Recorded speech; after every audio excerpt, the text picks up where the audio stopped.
आज मी मोड आलेल्या मुगाची भाजी कशी बनवतात ते सांगणार आहे. आणि हे मुगाला मोड कसे येतात हे सांगणार आहे. मुगाला 2-3 तास भिजवायचं आणि नंतर कॉटनच्या कपड्यामध्ये बांधून ठेवायचं, म्हणजे हे मोड येतात. कढईमध्ये तेल टाकलेलं आहे 2 चम्मच. तेल गरम झालं, मी 1 चमचा जिरा टाकते. भाजलेलं आहे मी कांदा टाकते. कांद्यामध्येच मीठ टाकणार आहे, कांदा लवकर भाजावा म्हणून.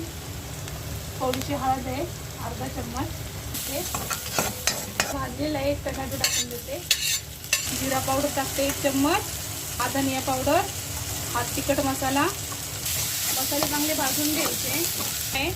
वाटणची रेसिपी माझ्या चॅनलला बघू शकता.